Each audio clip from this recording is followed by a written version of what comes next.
আমদানি নির্ভরতা থেকে বেরিয়ে জ্বালানি খাতে নিজস্ব সক্ষমতা বাড়াতে সরকার কাজ করছে বলে জানিয়েছেন প্রধানমন্ত্রীর অর্থ পরিকল্পনা উপদেষ্টা ডক্টর রাশেদ আল মাহমুদ তিতুমির। বিকেলে রাজধানীর একটি হোটেলে সিপিডি আয়োজিত সেমিনারে এসব কথা বলেন তিনি। বলেন, আওয়ামী লীগ সরকারের আমলে আমদানি নির্ভরতা বাড়িয়ে নিয়ম নীতির তোয়াক্কা না করে জ্বালানি খাতে চুক্তি করা হয়েছিল।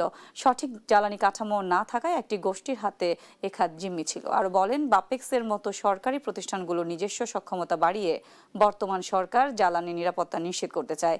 এজন্য আমদানি নির্ভরতা কমিয়ে উৎপাদনমুখী হওয়ার কথা বলেন তিনি।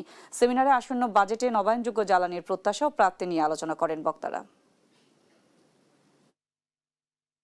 উৎপাদন সক্ষমতা এবং সেই উৎপাদন সক্ষমতাকে কাজে লাগানোর যে ব্যাপার, সেইখানে একটা বড় রকমের ফারাক আছে এবং এই ফারাকের কারণে জনগণের সম্পদ অপচয় হচ্ছে।